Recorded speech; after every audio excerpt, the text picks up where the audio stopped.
Hello guys, welcome to Pakistani real end. तो कैसे हैं आप सब? उम्मीद है आप सब बढ़िया होंगे। मेरा नाम मुमताज है। मैं हूं बशीर। तो गाइस, चाइना की सबसे बड़ी इलेक्ट्रिक कार कंपनी भारत आ रही थी और बिलियंस ऑफ डॉलर इन्वेस्ट कर रही थी, लेकिन भारत ने उसके मुंह पर लात मारी।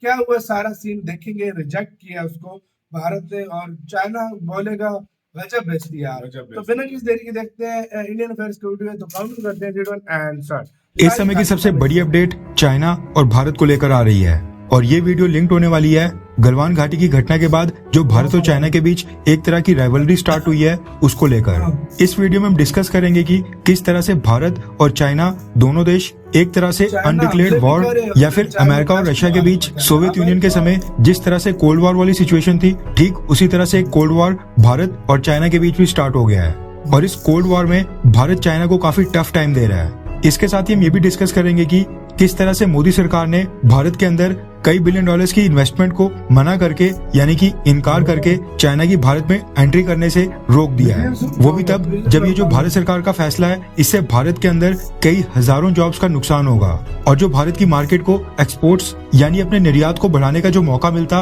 वो अलग से। अब भारत सरकार ने आखिरकार क्या फैसला किया है ये सब डिस्कस करने से पहले अगर आपको इन दिनों YouTube के ऊपर हमारी सभी वीडियोस की नोटिफिकेशन नहीं मिल पा रही है तो आपसे रिक्वेस्ट है कि हमारे टेलीग्राम ग्रुप को ज्वाइन कर लें, जिसका लिंक इस वीडियो के डिस्क्रिप्शन में है। हम जब भी YouTube के ऊपर कोई वीडियो पोस्ट करते हैं सबसे पहले इसी टेलीग्राम ग्रुप में जाकर वहाँ पर अपडेट करते हैं। दरअसल खबर निकल कर आ रही है कि चाइना की एक इलेक्ट्रिक व्हीकल मेकर कंपनी है जिसका नाम है BYD। ये भारत के अंदर भारत की एक कंपनी जिसका नाम है mega Engineering and Infrastructures limited, इसके साथ मिलकर ईवीज बनाने के लिए यानी कि इलेक्ट्रिक व्हीकल्स बनाने के लिए भारत के अंदर हैदराबाद में वहाँ पर एक फैक्ट्री सेटअप करना चाहती थी। यानी चाइना की BYD और Hyderabad based Mega Engineering and Infrastructure limited ये दोनों कंपनीज मिलकर एक जॉइंट वेंचर की शुरुआत करने वाले थे और जो ये फैक्ट्री हैदराबाद में सेटअप की जानी थी यहाँ पर हर साल 12 से 15,000 यूनिट्स यानी कि 12 से 15,000 4 व्हीलर्स हर साल यहाँ पर मैन्युफैक्चर होने थे और यहाँ पर डायरेक्ट रूप से हजारों और इनडायरेक्टली लाखों जॉब्स यहाँ पर क्रिएट होने वाली थी। अब अगर हम चाइना की कंपनी BYD की बात करें तो ये कंपनी भारत के अंदर काफी पहले एंटर हो चुकी है और भारत के ईवी सेगमेंट में इस कंपनी ने 2 कार्स यहाँ पर लॉन्च कर ली हैं। इसके साथ ही आपकी जानकारी के लिए बता दूं कि चाइना की जो ईवी मेकर यानी कि BYD कंपनी है ये 4 व्हीलर इलेक्ट्रिक व्हीकल्स के मामले में दुनिया की सबसे ज्यादा कार्स बेचने वाली कंपनी है। यानी सेल्स के मामले में पूरी दुनिया में इलेक्ट्रिक व्हीकल्स की सबसे ज्यादा सेल करती है और न सिर्फ भारत और चाइना बल्कि दुनिया के कई सारे देशों में आज की डेट में एक्टिव है।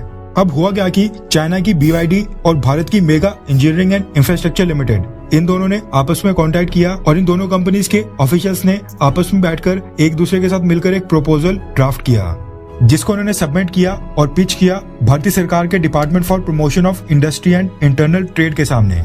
अब इन दोनों कंपनीज के ऑफिशियल्स ने भारत सरकार को बताया कि ये दोनों मिलकर भारत के अंदर यानी कि हैदराबाद के अंदर वहाँ पर $1 बिलियन की इन्वेस्टमेंट करेंगे जिससे वहाँ पर हजारों जॉब्स रातों रात क्रिएट होंगी और इसके साथ ही जो ये इलेक्ट्रिक व्हीकल्स भारत के अंदर मैन्युफैक्चर करेंगे वो न सिर्फ भारत की मार्केट के लिए होंगे बल्कि भारत से विदेशों को एक्सपोर्ट भी होंगे। अब $1 बिलियन बहुत ही बड़ी रकम थी जिसको अगर हम भारतीय करेंसी में कन्वर्ट करें तो ये लगभग 8,000 करोड़ रुपए बनते हैं।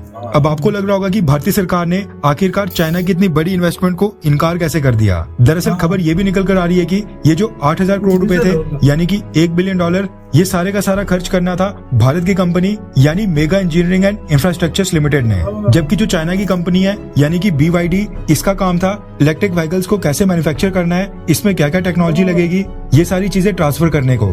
यानी इस पूरे प्रोजेक्ट के पीछे पैसा लगने वाला था भारतीय कंपनी का और जो टेक्नोलॉजी लगने वाली थी वो लगने वाली थी चाइनीज कंपनी BYD की। और जो दोनों कंपनीज ने आपस में मिलकर जॉइंट वेंचर का इक्विटी स्ट्रक्चर बनाया था और जो मैकेनिज्म्स तैयार करके भारतीय सरकार के department for promotion of industry and internal trade को पिच किए थे उसके मुताबिक इस चीज के लिए चाइनीज कंपनी BYD को एक बहुत ही बड़ी रॉयल्टी का हिस्सा मिल रहा था और शायद यही कारण हो सकता है कि BYD जो बहुत ही बड़ा पैसा बैठे बैठे कमाकर अपने देश वापस चाइना ले जाने वाली थी, इस चीज से शायद भारतीय सरकार को थोड़ी रिजर्वेशंस थी और भारतीय सरकार ये नहीं चाहती थी। अब इसके साथ ही ऐसा नहीं है कि BYD भारत में इस तरह का काम पहली बार करने वाली है। दरअसल ओलेक्ट्रा ग्रीन टेक नाम की एक कंपनी है जो कि हैदराबाद बेस्ड इसी mega Engineering and Infrastructure limited company की एक यूनिट है और ये कंपनी भी चाइनीज कंपनी BYD के साथ मिलकर भारत के अंदर इलेक्ट्रिक बसेस के ऊपर काम कर रही है और BYD इस कंपनी को इलेक्ट्रिक बसेस मैन्युफैक्चर करने के लिए टेक्निकल सपोर्ट दे रही है। यानी कि जब इलेक्ट्रिक बसेस के मामले में इन दोनों कंपनीज की पार्टनरशिप को काफी सफलता मिली, इसके बाद ये दोनों कंपनीज मिलकर भारत के अंदर 4 व्हीलर के इलेक्ट्रिक व्हीकल्स की मार्केट में एंट्री करना चाहते थे, लेकिन भारत की सरकार ने चाइनीज कंपनी BYD और Hyderabad based Mega Engineering and Infrastructures Limited इन दोनों ने जो मिलकर एक जॉइंट प्रपोजल सबमिट किया था उसको पूरी तरह से रिजेक्ट कर दिया है और इस पार्टनरशिप के लिए परमिशन देने से बिल्कुल इनकार कर दिया है। इसके साथ ही खबर निकल कर आ रही है कि जो department for promotion of industry and internal trade का इस प्रपोजल को जो रिजेक्ट करने का फैसला है ये इसने इंडिपेंडेंट होकर नहीं किया है, बल्कि भारतीय सरकार के और कई सारे डिपार्टमेंट से इसके ऊपर राय मांगी गई थी और उसके बाद इस नतीजे के ऊपर पहुंचा गया है। और बताया जा रहा है कि सिक्योरिटी कंसर्न इस फैसले के पीछे एक और बहुत ही बड़ा फैक्टर बताया जा रहा है। अभी पहली बार नहीं जब भारत ने चाइना से आने वाली किसी इन्वेस्टमेंट को इस तरह से इतना बड़ा झटका दिया हो और पूरी तरह से रोक दिया हो, बल्कि गलवान घाटी की घटना के बाद जब कोविड-19 स्टार्ट हुआ था उसी साल अप्रैल 2020 के बाद से ही भारत के साथ जितने भी पड़ोसी देशों का लैंड बॉर्डर लगता है उन देशों की कोई भी कंपनी अगर भारत के अंदर इन्वेस्टमेंट करती है तो उसको सबसे पहले भारतीय सरकार के होम सेक्रेटरी द्वारा हेडेड एक कमेटी से परमिशन लेनी पड़ती है। यानी पहले भारतीय सरकार से अप्रूवल लेना पड़ता है, उसके बाद ही वो इन्वेस्टमेंट भारत के अंदर कर सकती है। अब ये चीज इसलिए की गई थी क्योंकि कोविड-19 के समय भारतीय कंपनीज को काफी नुकसान हो रहा था और ऐसा नहीं हो कि कोविड-19 के समय जब काफी सारी कंपनीज डाउनफॉल देख रही थी उस समय चाइना की कंपनीज भारत की एंटिटीज को टेक ओवर कर लें और भारत के अंदर कंपनीज को पूरी तरह से परचेज कर लें या फिर इनके अंदर कोई मेजॉरिटी का स्टेक परचेज कर लें।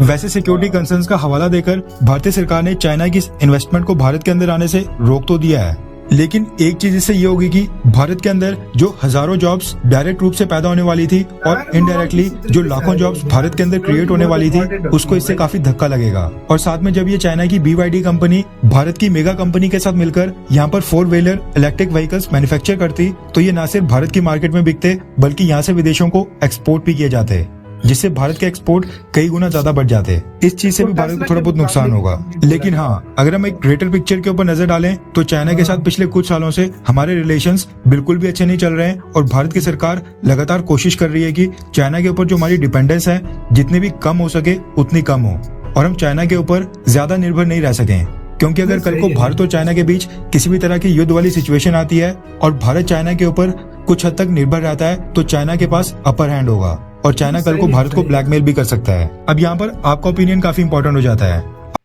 वीडियो खत्म यार। हमारा जो ओपिनियन है देखो $1 बिलियन है, कुछ हजारों जॉब्स थी, लेकिन देश से आगे नहीं है भाई। सिक्योरिटी का प्रॉब्लम भी हो सकता है बहुत बड़ा, जैसा कि आप चाइना को जानते हैं सारे, वो कैसा देश है वो आपको अच्छे से भाई पता है। इसमें एक रीजन और भी है ना, अगर तुम इसकी गहराई देखो ना, चाइना इतना तेज है।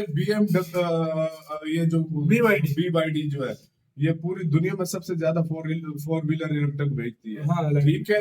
और जब ये इंडिया में आती, इसने मुझे पता है इसने ऐसा काम जो इंडिया की इतनी सस्ती कार दे इंडिया की कार कंपनी इलेक्ट्रिक बनाना छोड़ वो काम उनके लिए जो टाटा भी मेहनत कर रहा है, मुझे पता भारत के लिए टाटा कर रहा है इलेक्ट्रिक ये जो ये करते ना BYD, ये BYD ने इसने फुल जो होल्ड करना था, इसने गिरा देना था। सही बात है। मेरी नजर में ये फैसला बहुत अच्छा है। भारत की अपनी कंपनीज को भी उठाना पड़ता है ना, कंपनीज को भारत उठाएगा क्योंकि अपनी चीज को भी ऊपर। क्योंकि मुझे चाइनीज का पता, ये चाइनीज जिस जगह घुसते हैं ना वो स्टार्ट में ऐसा करके बेचते हैं ना चीजों को, लोग आदि हो जाता है बंदा। तो ये मेरी नजर में इंडियन बहुत अच्छा स्टेप है यार, अपनी कंपनीज को ज्यादा सपोर्ट देने। अब जब गवर्नमेंट ही अपनी कंपनीज को सपोर्ट नहीं देगी कौन लोग उठ के आएगा? आपकी नजर में इंडियन गवर्नमेंट ने कैसा फैसला किया? हमारी नजर में अच्छा किया, आपकी नजर में कैसा फैसला? कमेंट में बताइएगा। बहुत ज्यादा ख्याल रखिएगा यार।